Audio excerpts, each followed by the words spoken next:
স্ত্রীকে যেসব কথা বলা উচিত হবে না, যত ঝগড়াই হোক কখনো বলবেন না, তোমাকে বউ করে এনে আমার জীবনের সবচেয়ে বড় ভুল ছিল। স্ত্রীর পরিবারের কাউকে আপনার পছন্দ না হতেই পারে, কিন্তু সেটা আপনার স্ত্রীকে বলবেন না। কখনো স্ত্রীকে খাবারে কুটা দেবেন না, এতে স্ত্রী যে কষ্ট পাবে সেই কষ্ট আপনি সারা জীবনও মুছতে পারবেন না। স্ত্রীর সামনে পরনারীর প্রশংসা করবেন না। ঝগড়া করতে ইচ্ছে হলে ঝগড়া করুন, কিন্তু গালিগালাজ করবেন না। হ্যালো ভিউয়ার্স, আসসালামু আলাইকুম। সবাই কেমন আছেন? আশা করি আল্লাহর রহমতে সবাই ভালো আছেন। আজকে আরেকটি নতুন ভিডিও নিয়ে আপনাদের মাঝে চলে আসলাম। একটা মেয়ে আপনার জন্য কেঁদেছে বা কেঁদেছিল, আর আপনি তাকে হারিয়ে ফেললেন। মানে আপনার জীবনে পরিবারের পর সে ছাড়া আর কেউ আপনাকে বিনা স্বার্থে ভালোবাসবে না। যদি হারিয়ে ফেলেন তাহলে ভাবতে পারেন আপনার মতো খারাপ কপাল আর কারো নেই।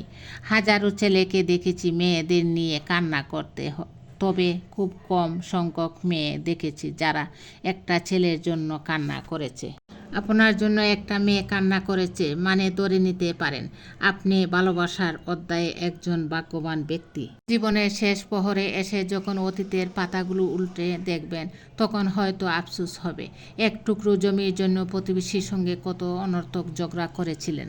যে বিষয়টাকে একসময় সবচেয়ে জরুরি ভেবেছিলেন, আজ তা তুচ্ছ মনে হবে।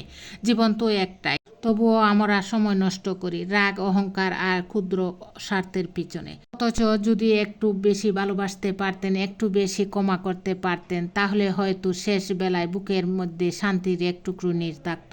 সত্যি সম্পদ নয়, সম্পর্কই আসল সম্পদ। সম্পর্কে তখনই অবহেলা বেড়ে যায় যখন একজনের গুরুত্ব আরেকজনের কাছে কমে যায়, অর্থাৎ সম্পর্কের বিশ্বাসের জায়গাটা কিছুটা নড়বড়ে হয়ে যায়।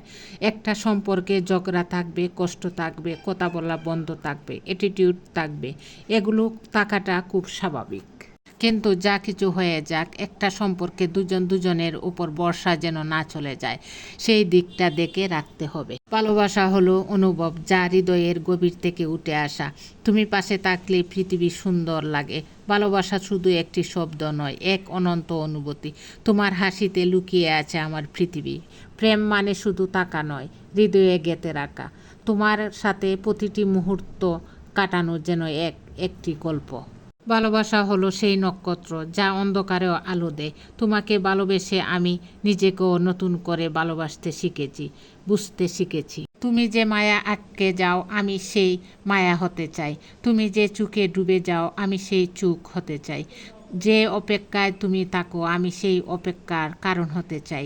আমি শুধুই তোমার হতে চাই। তোমার স্বপ্নটা যদি তোমার ঘুম নষ্ট না করে, তাহলে সেইটা স্বপ্ন না, ওটা শুধু কল্পনা। তোমার স্বপ্ন এমন হোক যেটা তোমাকে আরামে থাকতে দেয় না। ধন্যবাদ সবাইকে। আসসালামু আলাইকুম।